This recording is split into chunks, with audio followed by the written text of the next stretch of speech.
हम लोग आज का विषय प्रेम रखा गया है और ये प्रेम एक ऐसा शब्द है जो हमारे जीवन में चारों तरफ सुनाई देता है और इसके बड़े डिफरेंट स्तर पर अलग-अलग इसके मीनिंग अलग-अलग संदर्भों में अलग-अलग ध्वनित होता है। लेकिन ये आत्मा की एक बहुत बड़ी शक्ति है। आत्मा की जो 3 विभूतियाँ हैं, उसमें एक विभूति प्रेम है। तो आज हम लोग खलील जिब्रान की पुस्तक के आधार पर प्रेम को उन्होंने कैसे वर्णित किया है, इसके बारे में जानने की कोशिश करेंगे। और जैसा कि हम लोग जानते हैं खलील जिब्रान लेबनान के रहने वाले थे और उनके जीवन पर उनकी माँ और बहन का बहुत प्रभाव पड़ा था। तो और लेकिन जिसमें खलील जिब्रान का अंतर्मन झकझोर उठा और ऐसी-ऐसी रचनाएँ उनके हाथों से लिखी गईं, तो उस समय की जो राजनीतिक स्थिति थी, उसमें तुर्क आक्रमण वंश के लोगों का शासन था और उनका शासन अति कठोर था और चर्च के जो पादरी और जो धर्म के ठेकेदार थे, वे सभी राजसत्ता के को तुष्ट करने में लगे थे। तो इसलिए मासूम जनता पर बहुत अत्याचार होते थे। तो उन अत्याचारों से ये इतने द्रवित हुए और इतने वो हुए कि उन्होंने बड़ा विद्रोह किया और उनकी पहली पुस्तक जो थी, विद्रोही आत्माएँ, वो कहते हैं बेरूत में जब प्रकाशित हुई थी वहाँ, तो बेरूत में उसकी समस्त उपलब्ध कृतियों को जला दिया गया था और उनको देश निकाला दे दिया गया था, धर्म से देश से निकाल दिया गया था। लेकिन बाहर जाकर के भी जो है उन्होंने अपनी चित्रकला और अपने साहित्य की साधना को जारी रखा और एक समय आया जब वो पैगंबर जैसी पुस्तक हम लोगों को दे उन्होंने दी और इसमें जिस तरह इस पुस्तक में एक अल-मुस्तफ़ा नाम का कैरेक्टर है, जो देवदूत की तरह है, अर्थात ऐसा महात्मा जिसने कुछ आत्म साक्षात्कार किया है, तो उससे वहाँ की जनता आर्पलीज नामक शहर से जब वो विदा लेने लगा, तो वहाँ की जनता ने कुछ लोगों ने इकट्ठे होकर उनसे कुछ-कुछ पूछा था। तो प्रेम पर उन्होंने जो कहा है वो इतना हृदय को छू लेने वाला है कि हम लोग उसी परिप्रेक्ष्य में आज पढ़ेंगे और जानेंगे। वहाँ अलमित्रा नाम की जो साध्वी थी, उसने कहा कि हमें प्रेम के बारे में कुछ बताइए। तो अल-मुस्तफ़ा ने अपना सिर ऊपर उठाया और वहाँ मौजूद लोगों को देखा। उन लोगों के बीच बड़ी शांति थी और फिर उसने ऊँचे स्वर में बोलना शुरू किया कि जब प्रेम तुमको पुकारे, तो तुम उसका अनुसरण करो। यद्यपि उसकी राह अत्यंत कठिन और विषम है और जब उसके पंख तुम्हें अपने साए में लेना चाहें, तो तुम उसके आगे आत्मसमर्पण कर दो। यद्यपि उसके पंखों में छिपी तलवार तुम्हें घायल कर इस 3-4 पंक्तियाँ जो ये हैं, इनको समझने के लिए हमें ये भी देखना होगा कि हम प्रेम समझते किसको हैं। प्रारंभिक स्तरों में तो यही है कि भाई हम तुम्हें प्रेम करते हैं तो तुम हमें प्रेम करो, कुछ नहीं तो आप हमको रिटर्न में पता चले कि आप हमें प्रेम करते हैं। यानी एक ना एक एक्सपेक्टेशन, एक ना एक हमारी आशा उसमें लगी रहती है, अपेक्षा मेरी छुपी रहती है। और तो और यहाँ तक भी कहते सुना है भाई ठीक है वो कुछ भी ना करें लेकिन कम से कम थैंकफुल तो हो। लेकिन ये भावना भी रखना ये उस नैसर्गिक प्रेम, उस प्राकृतिक प्रेम जिसकी बात जैसे कबीर ने भी कह दिया ना ढाई अखर पढ़े तो प्रेम का पढ़े सो पंडित हो। अब समझ में आता है कि किस तरह से इस ढाई अक्षर के प्रेम को पढ़ना है कि ये एक प्रोसेस है। प्रेम का एक प्रोसेस है जिससे आदमी प्योर होता है और पूर्णता की ओर अग्रसर होता है। कितनी बड़ी शक्ति है ये। तो यहाँ पर ये कह रहे हैं कि जब प्रेम तुम्हें पुकारे तो उसका अनुसरण करो। यानी कि जब भी कहीं ऐसा लगे तो आप उसके सामने आप आत्मसमर्पण कर दें। यद्यपि उसके पंखों में छिपी तलवार तुम्हें तुम्हें घायल कर सकती है। तो ये देखना होगा कि हम जब भी कभी इस प्रेम की उदारता में आगे बढ़ते हैं, तो हमें पलट कर ऐसे रिस्पॉन्सेस मिलते हैं, जो हमें व्यथित और दुखी भी कर देते हैं। तो हमें इसके लिए भी तैयार रहना चाहिए। अब देखें तो एक त्याग शब्द आता है, तो प्रेम का त्याग से पूरा-पूरा संबंध है। आदमी शुरुआती दौर में जिसे प्रेम करता है, उसके लिए सब कुछ न्यौछावर कर देना चाहता है, सब कुछ छोड़ देना चाहता है। तो ये जो त्याग है, त्याग में ऐसा लगता है कि जैसे कष्ट है। जब ये स्पॉन्टेनियस मतलब बिल्कुल एक झरना सा बन जाए, एक स्रोत सा बन जाए, तब समझिए कि कहीं जाकर के प्रेम की स्थिति आई है। अब आगे ये कहते हैं कि और जब तुम्हें कुछ बताए क्या यानी प्रेम, तो तुम उसकी बातों पर विश्वास करो, भले ही उसकी आवाज तुम्हारे सपनों को चकनाचूर कर दे, जैसे कि उत्तरी हवाएं बाग बगीचों को तहस नहस कर दे। अब एक बात ये देखिए कि तुम उसकी बातों पर विश्वास करो। कभी कभी ऐसा होता है कि एक ही बिंदु पर हमें कई जगह से घात मिलती है, लेकिन बावजूद उसके हम उस पर भरोसा करते हैं। तो अब ये कह रहे हैं कि जब तुम्हें कुछ बताए तो तुम उसकी बातों पर विश्वास करो, भले ही उसकी आवाज तुम्हारे सपनों को चकनाचूर कर दे। अर्थात जैसे कुछ भी है, चाहे हमारे स्वप्न, हमारी आशाएं, हमारी आकांक्षाएं कितनी ही धूल धूसरित हो जाएं, लेकिन प्रेम पर हमें विश्वास रखना ही रखना है। आगे वो कह रहे हैं कि जिस प्रकार प्रेम तुम्हारी ताजपोशी करेगा, उसी प्रकार वह तुम्हें फांसी पर भी चढ़ाएगा, और जिस प्रकार वह तुम्हारी तरक्की के लिए है, उसी प्रकार वह तुम्हारी रुकावट के लिए भी है। इसको हम गौर करें, कभी इस उतार चढ़ाव आते रहते हैं, तो उसमें कभी आपको लगता है कि आपको सिंहासन पर बिठा दिया गया है, आप बिल्कुल टॉप पोस्ट में हो गए हैं, और कभी-कभी पता लगता है कि बिल्कुल धूल-धूसरित हो गए हैं। तो ये दोनों चीज़ें हैं। देखिए खलील जिब्रान की ये बड़ी ख़ासियत रही है कि उनका जो लेखन है, उसमें विरोधाभासी उक्तियों का उन्होंने बड़ा प्रयोग किया है। उक्ति वैषम्य उनकी शिल्प कला का एक बहुत सुंदर उदाहरण है, और ये झकझोर देता है मानव हृदय। आगे वो लिखते हैं कि जिस प्रकार वह तुम्हारी ऊंचाई तक जाकर धूप में लहलहाती हुई तुम्हारी सबसे कोमल डालियों की देखभाल करता है, उसी प्रकार वह तुम्हारी गहराई में जाकर धरती में समाई हुई जड़ों को भी हिला देता है। बहुत ही ध्यान देने की बात है कि प्रेम प्रकृति प्रकृति अपने प्रेम से आपका आपका पूरा देखभाल करती है। अगर हम देखें चारों ओर प्रकृति ने हमारे लिए तमाम चीज़ों को मुहैया कराया है। लेकिन कहते हैं कि कभी वो आपकी गहराई में जाकर आपकी जड़ों को भी हिला देती है। ये जड़ों को हिला देना क्या है? ये प्यूरिफिकेशन की एक प्रक्रिया है।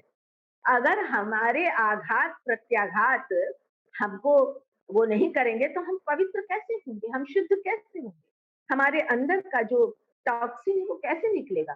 तो इसलिए अगर वो ऊपर से आपका देखभाल कर रहा है, तो कभी अंदर से जड़ों को ही हिला देता है।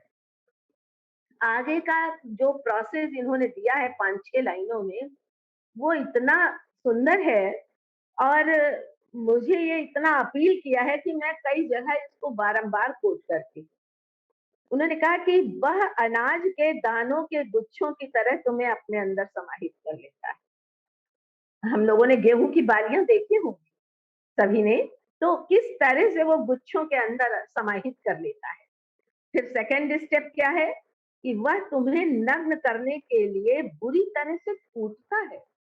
नग्न करने के लिए ना, हमारे दोषों को निकालने के लिए वो उसको आटा जिस समय हम रोटी खाते हैं, तो रोटी खाने तक बनने तक जो प्रक्रिया है, वो हर स्टेप हमारे अंदर की किस चीज को ध्वनित कर रहा है, ये देखने वाली बात है। तो वह तुम्हें नग्न करने के लिए बुरी तरह से कूटता है, अर्थात हमारे अंदर के विकारों, हमारे दोषों जो इतने घनीभूत रूप से हमारे अंदर है, उन्हें निकालने के लिए वो कूटा जाता है। उसके बाद क्या है कि फिर तुमसे भूसा दूर करने के लिए उसे फटकता है। उसके बाद क्या करता है, श्वेत करने के लिए तुम्हें पीसता है। श्वेत करना, विकार रहित हो जाना, अहंता ममता रहित हो जाना। तो वो श्वेत करने के लिए तुम्हें पीसता है। और जब तक तुम नरम ना हो जाओ तुम्हें गूँथता है। मतलब उसके साथ-साथ हमें शुष्क और अहंकारी और मरुस्थल का जैसा नहीं बन जाना है, बल्कि जब तक नरम ना हो जाओ वो तुम्हें गूँथता है। और उसके बाद क्या होता है? उसके बाद वह तुम्हें पवित्र आग में सेंकता है, ताकि तुम ईश्वर के पवित्र भोज की पवित्र रोटी बन जाओ।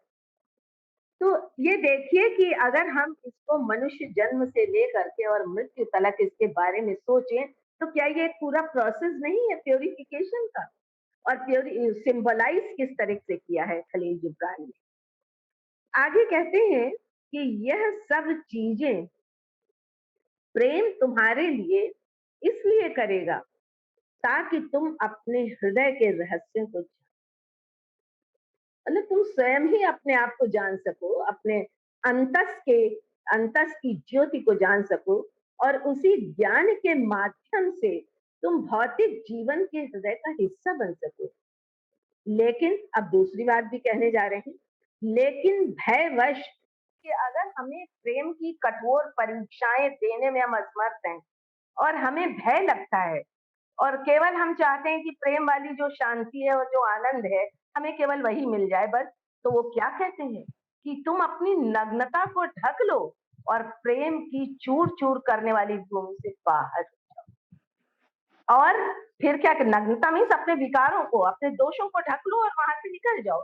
क्योंकि अभी स्वार्थ हमारे अंदर बना हुआ है और बिना मौसम की दुनिया में जाकर बस जाओ, जहाँ केवल तुम्हारे लिए हँसी हो, लेकिन पूरी हँसी ना हो। और जहाँ तुम रो तो आँसुओं के साथ नहीं, यानी हम रो भी दिल से नहीं सकते और हँस भी दिल से नहीं सकते।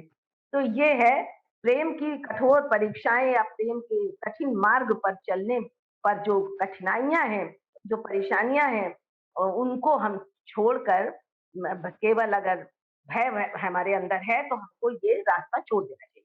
आगे कहते हैं कि प्रेम अगर किसी को देता है, तो अपने आप ही देता है और जो कुछ लेता है तो वह भी अपने आप से ही लेता है। न तो प्रेम किसी पर अपना आधिपत्य जमाता है और ना ही किसी को अपने ऊपर आधिपत्य जमाने देता है, क्योंकि प्रेम ही प्रेम के लिए पर्याप्त।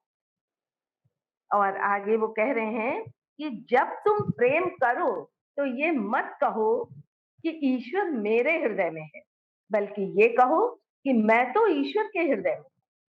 और कभी ये मत सोचना कि तुम प्रेम का मार्ग निर्धारित कर सकते हो। कभी मत सोचना कि तुम प्रेम का मार्ग निर्धारित कर सकते हो, क्योंकि अगर प्रेम तुम्हें अपने योग्य समझेगा, तो वह स्वयं तुम्हारे मार्ग को निर्धारित करेगा। आगे बहुत इंपॉर्टेंट फैक्ट आ रहा है इसमें कि स्वयं की परिपूर्णता के अतिरिक्त प्रेम की अन्य कोई इच्छा नहीं है। लेकिन अगर तुम प्रेम करो और तुम्हारी कुछ इच्छाएं हो तो वो ये हो। लेकिन हम आगे बढ़े उससे पहले स्वयं की परिपूर्णता। शुरू में ही मैंने कहा था कि आत्मा की जो 3 शक्तियाँ हैं, प्रेम शक्ति, इच्छा शक्ति और क्रिया शक्ति यानी विचार। विचार जो है सूक्ष्म रूप है क्रिया का। तो ये जो 3 शक्तियाँ हैं, तो यही अभिव्यक्त होती हैं हमारे अंदर। तो इसमें स्वयं की पूर्णता के अतिरिक्त प्रेम का और कोई रोल नहीं। प्रेम जितना अधिक हमें शुद्ध करता है, ये सच है कि हम बढ़ते तो प्रेम की ओर शायद किसी स्वार्थों के कारण है, लेकिन धीरे-धीरे वो स्वार्थ वहाँ अगर हम सच्चाई में जा रहे हैं, तो धीरे-धीरे वो प्रेम जो है स्वार्थ हमारा विलीन होने लगता है, खत्म होने लगता है और हम धीरे-धीरे प्योर होते जाते हैं। अब वो कह रहे हैं कि अगर तुम्हारी कुछ इच्छाएँ हो तो क्या होनी चाहिए इच्छा? वो बताते हैं कि पिघल कर उस बहते हुए स्रोत की भांति हो जाऊँ, जो अपना मधुर गीत रात को सुनाता है। यानी वो झरना जो अनवरत रूप से बह रहा है और जिसका मधुर कलरव सारे वातावरण में गुंजायमान है, मैं कुछ ऐसा स्रोत बन जाऊँ। दूसरी क्या इच्छा रखूँ? मैं अत्यधिक कोमलता का दुःख अनुभव करूँ। यानी जो जितना अधिक संवेदनशील होगा, वो दूसरे का दुःख और पीड़ा को उतना ही अधिक अनुभव कर सकता है।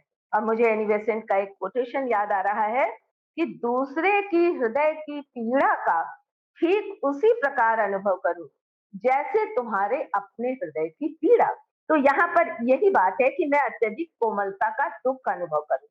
मैं अपने प्रेम की अनुभूति से घायल हो जाऊँ। और आगे का बहुत बढ़िया है कि और आनंद पूर्वक अपनी इच्छा से अपना रक्त बहाए। ये बड़ी गहराई से सोचने की बात है कि आनंद पूर्वक अपनी इच्छा से अपना रक्त बहा, अपनी इच्छा से। और मुझे याद आता है कि हमारी थियोसॉफी में मार्ग प्रकाशनी ग्रंथ में आया है कि जब हम अपने ही हृदय के रक्त से अपना पाद प्रक्षालन करते, अर्थात अपने पैरों को धोए, अर्थात सारी सेल्फिश जो वासनाएं, जो इच्छाएं हैं, वो मेरी बिल्कुल खत्म हो जाए।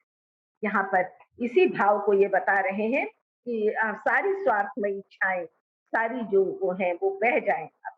पंखों को पसारी हुए हृदय लेकर मैं सुबह सवेरे जाग जाऊं और प्रेम से परिपूर्ण बीते दिनों का आभार। हम बिल्कुल कृतज्ञता में नहीं होते हैं कि हमको ईश्वर ने इतना दिया है, और हम कहते हैं ये मेरा घर है, ये है, लेकिन हम भूल जाते हैं कि कि सब कुछ जो है उस दाता ने ही हमें दिया है, और हम उसी के घर में रह रहे हैं। उस एक एक वस्तु, एक एक सांस उसी की देन है। तो वही वो कह रहे हैं कि हम उसके प्रति बीते दिनों का आभार व्यक्त कर सकें। दोपहर के समय जब मैं विश्राम करूं तो प्रेम के परम हर्ष पर मनन करूं, और शाम के समय क्या करूं, जब कृतज्ञता पूर्वक घर लौटूं, फिर रात के समय अपने प्रियतम के लिए अपने हृदय में प्रार्थना करूं और अपने होठों पर उसकी प्रशंसा के गीत करूं। अर्थात जिस ईश्वर ने हमें सब कुछ इतना दिया है, उसके प्रति हम कृतज्ञ भी हो और उसी की प्रशंसा के गीत करें। और यहीं पर मैं अपना ये प्रेम के ऊपर जो खलील जिब्रान का वक्तव्य था, जो स्टेटमेंट्स थे, वो मैंने आपके सामने शेयर किए हैं। और अब जो लोग भी इसके बारे में कुछ अपना ऐड करना चाहे, कुछ बताना चाहे, तो प्लीज स्वागत है। वसुधी ने बहुत ही सुंदर तरीके से हमको समझाया। और जैसा जिस स्तर पर सामान्य जन प्रेम को समझते हैं, वो वास्तव में प्रेम नहीं होता। वो एक प्रकार का मोह है जो दूसरों को हमें जकड़ लेने के लिए तैयार होता है। उसे हम प्रेम की संज्ञा नहीं दे सकते। और प्रेम वास्तव में वो है जो हमारा जैसे ईशावास्य कहता है, तेन त्यक्तेन भुज्यता, वही भोगता है जो त्यागता है। हाँ, तो प्रेम को पाने के लिए त्याग सबसे बड़ी शर्त होती है। अच्छा। अगर हम अपेक्षा रहित हो जाते हैं, तो प्रेम के उस स्वाद का हम अनुभव कर सकते हैं। और अगर हम किसी से प्रेम करते हैं और बदले में प्रतिदान की आशा करते हैं, तो निसंदेह हम दुःख पाने के लिए फिर स्वयं को तैयार कर रहे हैं। तो जैसा वसुधी समझा रही थी, बहुत सुंदर ढंग से वसुधी ने हमें समझाया। और प्रेम का जो तत्व है, प्रेम का जो एक, जिसे शुरुआत में ही दीदी ने कहा कि वो हमारी आत्मा का एक मौलिक गुण है। तो हम उस पर कितना भी बोलें, कितना भी कहें, शब्दों की सीमा से परे कुछ चीज़ होती है, वो प्रेम है, जिसे हम शब्दों में व्यक्त नहीं कर सकते। जो भी महान आत्माएँ यहाँ पर आईं, उन्होंने प्रेम के बारे में जो कुछ भी कहा और सुना, तो उन्होंने हमें वो अवसर दिया कि हम प्रेम को उस नए आयाम से समझ सकें। दीदी ने जिस विषय का चुनाव किया, वो यही बताता है कि प्रेम वास्तव में, प्रेम को किस आयाम से आप समझ सकते हैं। खलील जिब्रान जिस गहनता में जाते हैं, कबीर जिस गहनता में जाते हैं, या रहीम जिस गहनता में जाते हैं, तो उसका मूल तत्व यही है कि आप अगर अपनी अपेक्षाएं लेकर के किसी के पास जा रहे हैं, तो आप प्रेम नहीं कर रहे हैं और आपको प्रेम प्राप्त भी नहीं हो रहा है। बिल्कुल, वो शायद हम लोग बहुत बार श्रीमद् भागवत सुनते हैं, तो एक वो पुरानी कथा भागवत की जिसमें ये दिखाया गया है कि प्रेम की जो सर्वश्रेष्ठ सर्वोच्च आसन पर बैठी हुई हैं, वो गोपियाँ हैं, जिनके प्रेम में किसी तरह की कोई आशा नहीं है कृष्ण के प्रति। तो ये जो आशा रहित भाव हमारे भीतर जब जन्मता है, तब हम प्रेम के मूल तत्व को समझने में, थोड़ा समझने में समर्थ होते हैं, यानी शायद एक कदम आगे बढ़ने। लेकिन प्रेम इतना गहन विषय है कि वो परत दर परत खुलता जाता है जीवन में, और अभी प्रारंभिक पाठशाला में हम लोग इतना समझ पा रहे हैं, यही बहुत बड़ी बात है। दीदी का बहुत आभार। तो इस जो अभी हम लोगों ने पढ़ा और जो दीदी ने कहा, उससे ये समझ में आ रहा है कि इसका मतलब प्रेम कोई इमोशन नहीं है, एक बात। दूसरी बात कि प्रेम का दूसरे से कोई लेना देना नहीं है। नहीं, इसके बारे में क्या आप दोनों ही लोग? ये बिल्कुल सही बात है कि ये एकमात्र भाव नहीं है केवल, ये जो है ये इसका दूसरे से लेना देना भी नहीं है, क्योंकि जैसे ही हम अपेक्षा रहित होकर सर्वत्र जैसे सूरज का प्रकाश बिखर रहा है या नदियां बहती चली जा रही हैं, पानी दे रही हैं या पेड़ हवाएं चल रही हैं, तो कुछ उस तरह से ये प्रेम हो जाता है, जो स्वयं तो दूसरे पर बरसने को तैयार है, लेकिन बदले में कोई भी अपेक्षा नहीं। सच बात है कि ये इमोशन के स्तर से थोड़ा ऊंची चीज है, ऐसा मुझे समझ में आता है। सुष्मिता जी देखें क्या कहती हैं इस बारे में। सुष्मिता जी।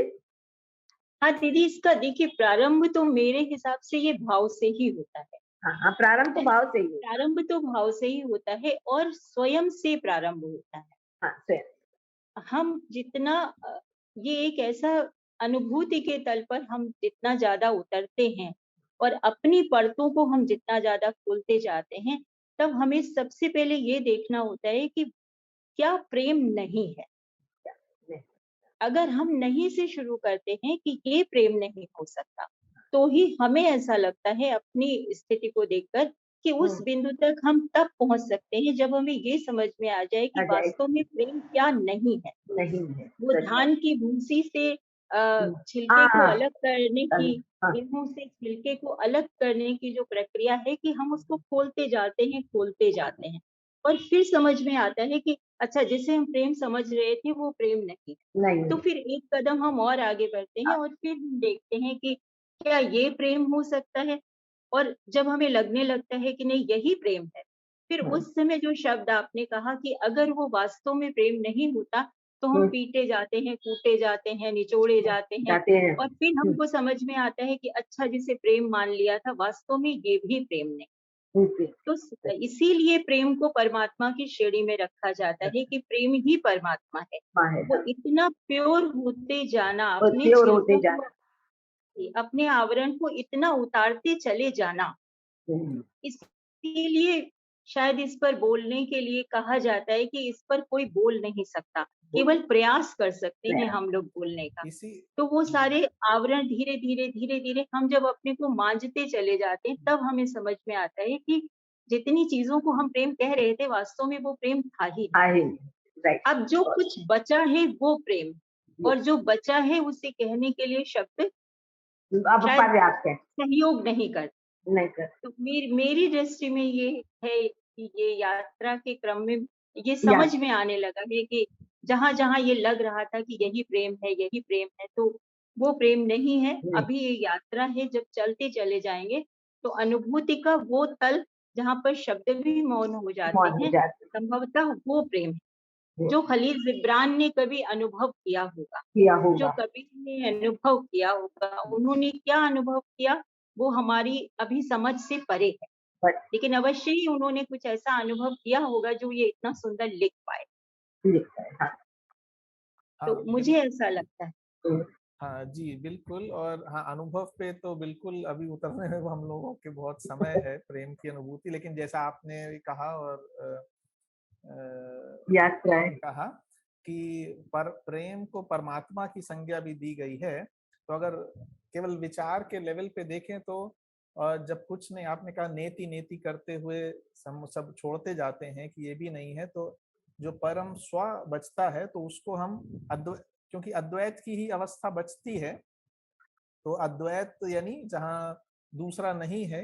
जैसे फूल है, उसकी जो गंध है, फूल ये भेदभाव नहीं करता कि उसके पास से कौन गुजर रहा है या कौन उसकी प्रशंसा कर रहा है या कौन उसकी निंदा कर रहा है। फूल जो है, उसकी जो सुवास है वो सबके लिए समान रूप से है।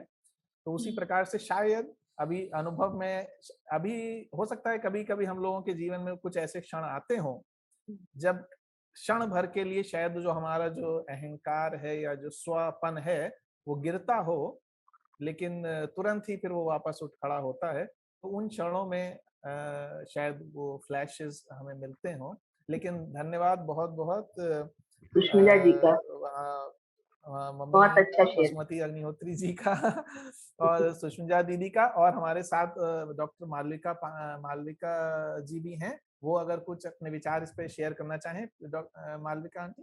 मैंने सुना, बहुत अच्छा लगा, और मैंने कहा जैसे उन्होंने बाली वाला उदाहरण दे के, गेहूं की बाली का जो उदाहरण दे करके बात को समझाया था, वो मुझे बहुत अच्छा लगा। और निसंदेह प्रेम बहुत त्याग, बहुत समर्पण, बहुत उसको वो करता है, और उसमें सिर्फ पाने की ही भावना नहीं होती है, उसके साथ त्याग भी जुड़ा हुआ है।